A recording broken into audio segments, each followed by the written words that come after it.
ചെയ്ത തെറ്റുകൾ എല്ലാം ക്ഷമിക്കണേ. ഇന്നത്തെ ഗോസ്പൽ വായിച്ചപ്പോൾ എൻ്റെ മിനിസ്ട്രിയും എൻ്റെ ജീവിതവും തന്നെ ഒത്തിരി ചലഞ്ച് ചെയ്യപ്പെട്ടതായിട്ട് എനിക്ക് തോന്നി. അതിന് കാരണം യേശു എന്നൊരു വാക്ക് പറയും, നിങ്ങളെന്നെ അറിയുന്നില്ല.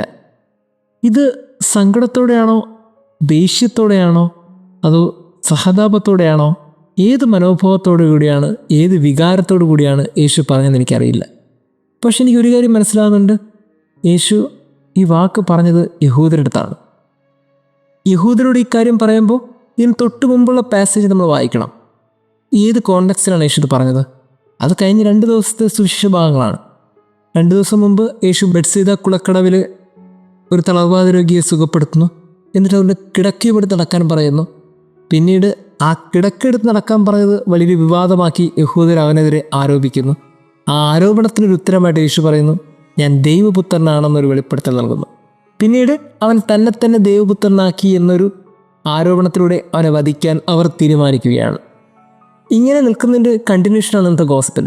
ഇന്നത്തെ ഗോസ്പലിൻ്റെ ഒരു പ്രത്യേകത, POC ബൈബിളിൽ കൊടുത്തിരിക്കുന്ന ഹെഡിങ് യേശുവിൻ്റെ സാക്ഷ്യം എന്നാണ്. അവൻ്റെ ടെസ്റ്റ് മണിയാണ്. എന്തിനെക്കുറിച്ചുള്ള ടെസ്റ്റ് മണി? അവൻ്റെ ഐഡൻറ്റിറ്റിയെക്കുറിച്ചുള്ള ടെസ്റ്റ് മണിയാണ്. യേശു പറയുന്നത്, നിങ്ങളെന്നെ അറിയുന്നില്ല. നിങ്ങൾ എന്നെ അറിഞ്ഞിരുന്നെങ്കിൽ എൻ്റെ പിതാവിനെ അറിയുമായിരുന്നു, എൻ്റെ അപ്പനെ അറിയുമായിരുന്നു. നിങ്ങൾക്ക് എൻ്റെ അപ്പനെ അറിയില്ല, എന്നെയും അറിയില്ല. നിങ്ങൾ വചനമൊക്കെ വായിക്കുന്നുണ്ട്, പക്ഷേ അതിൻ്റെ അപ്പുറത്തേക്ക് നിത്യജീവൻ നിങ്ങൾക്ക് നൽകുന്നില്ല. ഇങ്ങനെ യേശു വളരെ കോൺക്രീറ്റ് ആയിട്ട് കുറേ കാര്യങ്ങൾ പറയുകയാണ്. പ്രിയമുള്ളവരെ, പെട്ടെന്ന് മനസ്സ് പതിക്കുന്നത് ക്രിസ്തുവിൻ്റെ ആ വാക്കിലേക്ക് തന്നെയാണ്, നിങ്ങളെന്നെ അറിയുന്നില്ല. നമ്മൾ ചിലപ്പോഴൊക്കെ പറയാറില്ലേ, എൻ്റെ ദൈവത്തിന് എന്നെ അറിയാം. ശരിയാണ്, നമ്മുടെയൊക്കെ സ്ട്രഗിളിൽ നമ്മൾ പറഞ്ഞു പോകുന്ന, മറ്റുള്ളവരുടെ മുമ്പിൽ ചലഞ്ച് ചെയ്ത് പറയുന്ന വാക്കാണ് എൻ്റെ ദൈവത്തിന് എന്നെ അറിയാം. അതവിടെ ഇരിക്കട്ടെ. തിരിച്ചൊരു ചോദ്യം ഇന്ന് സുവിശേഷം നമ്മളോട് ചോദിക്കുന്നുണ്ട്, എൻ്റെ ദൈവത്തിന് എന്നെ അറിയാം, പക്ഷേ എനിക്കെൻ്റെ ദൈവത്തെ അറിയാവോ? കർത്താവിൻ്റെ വലിയൊരു സങ്കടമാണ് ഇന്നത്തെ ഗോസ്പലിൽ, നിങ്ങളെന്നെ അറിയുന്നില്ല. അവൻ്റെ ഐഡൻറ്റിറ്റി ആരും മനസ്സിലാക്കുന്നില്ല. ഒത്തിരിയേറെ ക്രിസ്തു ചലഞ്ച് ചെയ്യപ്പെടുന്നുവെന്ന് എനിക്ക് തോന്നുന്നുണ്ട്. നമ്മളൊക്കെ ക്രിസ്ത്യാനികളാണ് എന്ന് നാമധാരികളായി ജീവിച്ചിട്ട് നമുക്കൊക്കെ അത്യന്താപേക്ഷിതമായി ക്രിസ്തുവോടുള്ള ബന്ധത്തിൽ എന്താണ് ആവശ്യം? നമ്മുടെയൊക്കെ കണ്ണീര് മാറണമെന്നാണോ? നമ്മുടെ പ്രശ്നങ്ങൾ മാറണമെന്നാണോ? നമ്മൾ ആഗ്രഹിച്ചതൊക്കെ കിട്ടണമെന്നാണോ? അല്ലെങ്കിൽ നമുക്ക് നമ്മുടെ സൗഭാഗ്യത്തിൽ, സന്തോഷത്തിലും ക്രിസ്തു ഒരു കാരണമാകണമെന്നാണോ? ഇങ്ങനെ വളരെ പെരിഫറൽ ലെവലിൽ നമ്മൾ ക്രിസ്തുവായിട്ട് നിൽക്കുമ്പോൾ ക്രിസ്തു പറയാൻ ആഗ്രഹിക്കുന്ന ഒരു കാര്യം ഇതാണ്, നിങ്ങളെന്നെ അറിയുന്നില്ല. ക്രിസ്തുവിനെ അറിഞ്ഞവർക്ക് ഈ ഭൂമിയിലെ ചോദ്യങ്ങൾക്കൊക്കെ വേറൊരു രീതിയിലുള്ള ഉത്തരങ്ങളാണ്. ഈ ജീവിതത്തിലെ സങ്കടങ്ങൾക്കൊക്കെ മറ്റൊരു ഉത്തരമാണ്. ഈ ജീവിതത്തിലെ വേദനകൾക്ക് മറ്റൊരു ഉത്തരമാണ്. ഇങ്ങനെ ക്രിസ്തുവിനെ അറിഞ്ഞവരൊക്കെ ഈ ഭൂമിയിൽ വെച്ച് തന്നെ മറ്റൊരു തലത്തിലേക്ക് എത്തിയവരാണ്. അവരെയാണ് നമ്മൾ വിശുദ്ധരെന്ന് വിളിക്കുന്നത്. സഹനങ്ങളെയൊക്കെ പുണ്യമാക്കി മാറ്റിയവർ, വേദനകളൊക്കെ ആനന്ദമാക്കി മാറ്റിയവർ, വീഴ്ചകളൊക്കെ എഴുന്നേൽക്കാനുള്ള പാഠമാക്കി മാറ്റിയവർ. അതാണ് ക്രിസ്തുവിനെ അറിഞ്ഞവരുടെ പാഠങ്ങൾ.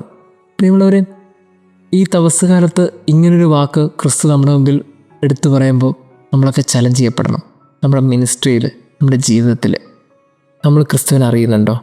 ഓരോ സ്ട്രഗിളിലൂടെയൊക്കെ കടന്നു പോകുമ്പോൾ ആ കർത്താവ് ഇതേപോലെ കടന്നു പോയിട്ടുണ്ടെന്ന് നമ്മളൊക്കെ തിരിച്ചറിയുന്നുണ്ടോ? നമ്മളൊക്കെ കണ്ണീരൊഴുക്കുമ്പോൾ ഗെത്സമനെ തോട്ടത്തിൽ ഒറ്റയ്ക്കിരുന്ന് കരഞ്ഞ ക്രിസ്തുവിനെ നമ്മൾ ഓർക്കുന്നുണ്ടോ? നമ്മളൊക്കെ ബന്ധങ്ങൾ കൊണ്ട് ഒറ്റപ്പെടുന്നൊരു സാഹചര്യം വരുമ്പോൾ ഇതുപോലെ ഒറ്റപ്പെട്ട ഒരു ക്രിസ്തുവിനെ നമ്മൾ ഓർത്തെടുക്കുന്നുണ്ടോ? ക്രൂശിക്കപ്പെട്ട് രക്തം വാർന്ന് മരിക്കുമ്പോൾ നമ്മളൊക്കെ ജീവിതത്തിൻ്റെ ഏതെങ്കിലും സാഹചര്യത്തിൽ രക്തം വാർന്ന് ക്രൂശിക്കപ്പെടുമ്പോൾ അതുപോലെ 2000 വർഷങ്ങൾക്ക് മുമ്പ് ക്രൂശിക്കപ്പെട്ട് കാൽവരിയുടെ നെറുകയിൽ മരിച്ച ക്രിസ്തുവിനെ നമ്മൾ ധ്യാനിക്കുന്നുണ്ടോ? ഇങ്ങനെ അവനെ അറിഞ്ഞിരുന്നെങ്കിൽ ഈ ഭൂമിയിലെ സങ്കടങ്ങളൊന്നും സങ്കടങ്ങളല്ല, ഈ ഭൂമിയിലെ വേദനകളൊന്നും വേദനകളല്ല. പ്രിയമുള്ളവരെ, ക്രിസ്തുവിൻ്റെ ഏറ്റവും വലിയ ഗൗരവമേറിയ വാക്ക് ഇന്ന് നമ്മൾ ധ്യാനിക്കണം. നമ്മളവനെ അറിയുന്നുണ്ടോ? അവനെ നമുക്കറിയാം, എങ്കിലും ഇപ്പോഴും ചോദ്യം ബാക്കിയാണ്. ഉത്തരം പറയേണ്ടത് നമ്മൾ ഓരോരുത്തരുമാണ്. നമ്മൾ നമ്മുടെ ദൈവത്തെ അറിയുന്നുണ്ടോ? ദൈവം നമ്മെ അനുഗ്രഹിക്കട്ടെ. അനുതാപമുള്ളൊരു ഹൃദയം നൽകണേ, അനുദപിക്കാൻ ഒരു മനസ്സും നൽകണേ, അറിഞ്ഞും അറിയാതെയും ഞാൻ ചെയ്ത തെറ്റുകൾ എല്ലാം ക്ഷമിക്കണേ, ഞാൻ ചെയ്ത തെറ്റുകൾ എല്ലാം ക്ഷമിക്കണേ, അനുതാപമുള്ളൊരു ഹൃദയം അനുദപിക്കാൻ ഒരു മനസ്സും നൽകണേ.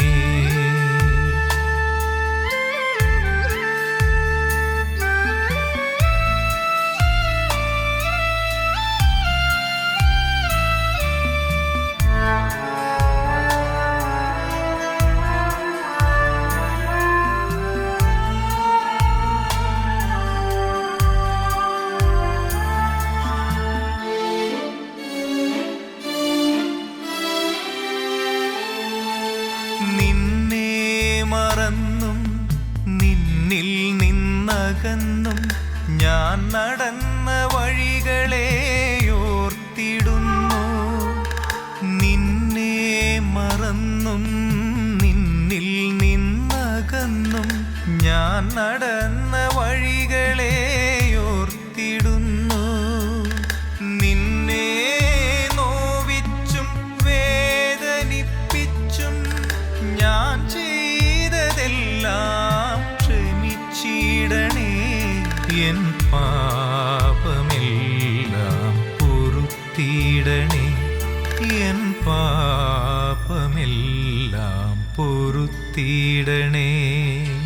അനുതാപമുള്ളൊരു ഹൃദയം നൽകണേ.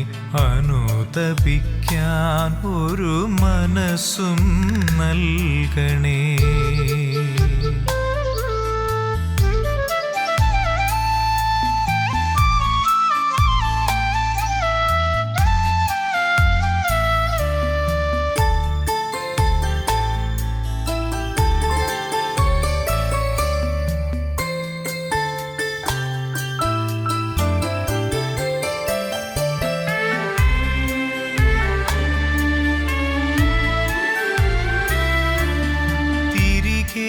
വരുന്നു ഞാൻ, തിരിച്ചു വരുന്നു ഞാൻ, മകനെന്നു വിളിക്കാൻ യോഗ്യനല്ല.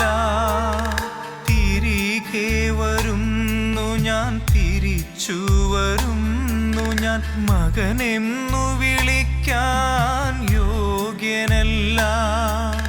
ദാസനായിട്ടെന്നെ സ്വീകരിക്കൂ. നിൻ വീട്ടിലെന്നെയും ചേർത്തിടണേ. നിൻ വീട്ടിലെന്നെയും ചേർത്തിടണേ. നിൻ വീട്ടിലെന്നെയും ചേർത്തിടണേ. അനുതാപമുള്ളൊരു ഹൃദയം നൽകണേ. അനുദപിക്കാൻ ഒരു മനസ്സും നൽകണേ. അറിഞ്ഞും അറിയാതെയും ഞാൻ ചെയ്ത തെറ്റുകൾ എല്ലാം ക്ഷമിക്കണേ. ഞാൻ ചെയ്ത തെറ്റുകൾ എല്ലാം ക്ഷമിക്കണേ.